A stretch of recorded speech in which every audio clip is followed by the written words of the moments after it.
നമസ്തേ. അയോധ്യ രാമക്ഷേത്രത്തിലെ വെള്ളിക്കട്ടി വിവാദം. 60 കിലോഗ്രാം വെള്ളി കാണാതായോ? സത്യാവസ്ഥ എന്ത്?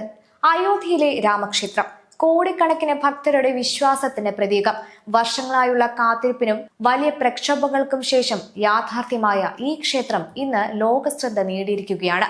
എന്നാൽ ഇപ്പോൾ ക്ഷേത്രവുമായി ബന്ധപ്പെട്ട് ഉയർന്നിരിക്കുന്ന ഒരു ആരോപണം വലിയ ചർച്ചകൾക്ക് വഴിയൊരുക്കിയിരിക്കുകയാണ്. ഭക്തർ സമർപ്പിച്ച വെള്ളിക്കട്ടികളിൽ 60 കിലോഗ്രാം വരെ കാണാതായെന്ന ആരോപണമാണ് ഉയരുന്നത്. ക്ഷേത്ര നിർമ്മാണത്തിനും അലങ്കാര ആവശ്യങ്ങൾക്കുമായി ലഭിച്ച വെള്ളിയുടെ കണക്കുകളിൽ പൊരുത്തക്കേടുകൾ ഉണ്ടോ എന്നാണ് ചിലരുടെ വാദം. എന്നാൽ യഥാർത്ഥത്തിൽ എന്താണ് സംഭവിച്ചത്? വെള്ളിക്കട്ടികൾ എങ്ങനെ ശേഖരിക്കപ്പെട്ടു? കണക്കുകളിൽ പിഴവുണ്ടോ, അതോ ആരോപണങ്ങൾ മാത്രമാണോ? ഈ വിവാദത്തിന് പിന്നിലെ കാരണങ്ങൾ പരിശോധിക്കാം. അയോധ്യ രാമക്ഷേത്ര നിർമ്മാണം ആരംഭിച്ചതോടെ രാജ്യത്തിനകത്തും പുറത്തുമുള്ള നിരവധി ഭക്തരാണ് നിരവധി രൂപത്തിലുള്ള സംഭാവനകൾ നൽകിയത്. പണം മാത്രമല്ല, സ്വർണം, വെള്ളി തുടങ്ങിയ വിലപിടിപ്പുള്ള വസ്തുക്കളും ഭക്തർ സമർപ്പിച്ചു.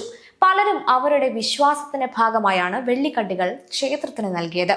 ഓരോ സംഭാവനയും ഭക്തരുടെ വികാരവുമായി ബന്ധപ്പെട്ട ഒന്നായതിനാൽ അതിന്റെ കൃത്യമായ രേഖകളും സംരക്ഷണവും വലിയ ഉത്തരവാദിത്തമാണ്. ഇവിടെയാണ് ഇപ്പോഴത്തെ വിവാദം ഉയരുന്നത്.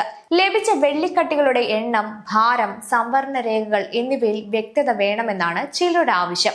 വിവിധ വൃത്തങ്ങളിൽ നിന്ന് ഉയരുന്ന ആരോപണ പ്രകാരം ക്ഷേത്രത്തിലേക്ക് ലഭിച്ച വെള്ളിക്കട്ടികളുടെ കണക്കെടുപ്പിൽ വ്യത്യാസങ്ങൾ കണ്ടെത്തിയെന്നാണ് പറയപ്പെടുന്നത്. പ്രത്യേകിച്ച് ഏകദേശം 60 കിലോഗ്രാം വെള്ളി സംബന്ധിച്ചാണ് ആരോപണങ്ങൾ ശക്തമായിരിക്കുന്നത്. സംഭാവനയായി ലഭിച്ച വസ്തുക്കളുടെ കണക്കുകൾ കൃത്യമായി സൂക്ഷിച്ചിട്ടുണ്ടോ? ലഭിച്ച വെള്ളി എവിടെയാണ് സൂക്ഷിച്ചത്? അതിന്റെ ഉപയോഗം എന്തായിരുന്നു? എന്നിങ്ങനെയുള്ള ചോദ്യങ്ങളാണ് ഇപ്പോൾ ഉയരുന്നത്. സുതാര്യത ഉറപ്പാക്കുന്നതിനായി വിശദമായ പരിശോധന വേണമെന്നാണ് ചില സംഘടനകളും സാമൂഹിക പ്രവർത്തകരും ആവശ്യപ്പെടുന്നത്. അതേസമയം ക്ഷേത്ര ഭരണസമിതി ഈ ആരോപണങ്ങൾ തള്ളിയെന്നാണ് റിപ്പോർട്ടുകൾ. ക്ഷേത്രത്തിലേക്ക് ലഭിക്കുന്ന എല്ലാ സംഭാവനകളും നിയമാനുസൃതമായ രീതിയിൽ രേഖപ്പെടുത്തിയിട്ടുണ്ടെന്നും കണക്കുകളിൽ യാതൊരു ക്രമക്കേടില്ലെന്നുമാണ് അവരുടെ നിലപാട്. സംഭാവനകളുടെ കൈകാര്യം ചെയ്യലിൽ വ്യക്തമായ സംവിധാനങ്ങൾ നിലവിലുണ്ടെന്നും തെറ്റായ പ്രചാരണങ്ങൾ ഒഴിവാക്കണമെന്നും ക്ഷേത്ര അധികൃതർ വ്യക്തമാക്കിയിട്ടുണ്ട്. അതിനാൽ തന്നെ ഇപ്പോഴത്തെ പ്രധാന ചോദ്യം, ആരോപണങ്ങൾക്ക് പിന്നിൽ യഥാർത്ഥ രേഖാപരമായ പ്രശ്നങ്ങളാണോ, അല്ലെങ്കിൽ തെറ്റിദ്ധാരണകളാണോ എന്നതാണ്. രാമക്ഷേത്രം ഒരു സാധാരണ നിർമ്മാണ പദ്ധതി മാത്രമല്ല, രാജ്യത്തെ കോടിക്കണക്കിന് ആളുകളുടെ വിശ്വാസവുമായി ബന്ധപ്പെട്ട ഒരു വലിയ ആത്മീയ കേന്ദ്രമാണിത്. അതിനാൽ ക്ഷേത്രവുമായി ബന്ധപ്പെട്ട ചെറിയൊരു ആരോപണം പോലും വലിയ ശ്രദ്ധ നേടുന്നത് സ്വാഭാവികമാണ്. പ്രത്യേകിച്ച് ഭക്തർ നൽകിയ സംഭാവനകളുമായി ബന്ധപ്പെട്ട വിഷയമായതിനാൽ സുതാര്യത ഉറപ്പാക്കണമെന്ന ആവശ്യം ശക്തമാണ്. സാമൂഹിക മാധ്യമങ്ങളിലും ഈ വിഷയം വ്യാപകമായി ചർച്ച ചെയ്യപ്പെടുകയാണ്. ഒരു വിഭാഗം ആളുകൾ വിശദമായ അന്വേഷണം ആവശ്യപ്പെടുമ്പോൾ മറ്റൊരു വിഭാഗം തെളിവുകളില്ലാത്ത ആരോപണങ്ങൾ പ്രചരിപ്പിക്കരുതെന്നാണ് പറയുന്നത്. ഇപ്പോൾ ഈ വിഷയത്തിൽ ഏറ്റവും പ്രധാനപ്പെട്ടത് വ്യക്തമായ വിവരങ്ങളാണ്. സംഭാവനകളുടെ രജിസ്റ്റർ, സംഭരണ രേഖകൾ, ഉപയോഗിച്ച വസ്തുക്കളുടെ വിശദാംശങ്ങൾ എന്നിവ പരിശോധിച്ചാൽ മാത്രമേ യഥാർത്ഥ വസ്തുത പുറത്തുവരൂ.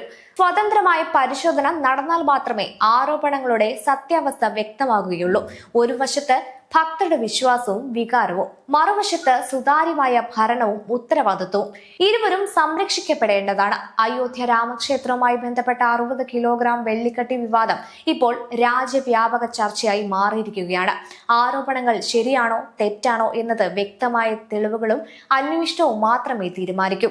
വിശ്വാസവുമായി ബന്ധപ്പെട്ട എല്ലാ സ്ഥാപനങ്ങളിലും സുതാര്യതയും കൃത്യമായ കണക്കുകളും ഉറപ്പാക്കുക എന്നതാണ് ഈ വിഷയത്തിൽ ഉയരുന്ന പ്രധാന സന്ദേശം.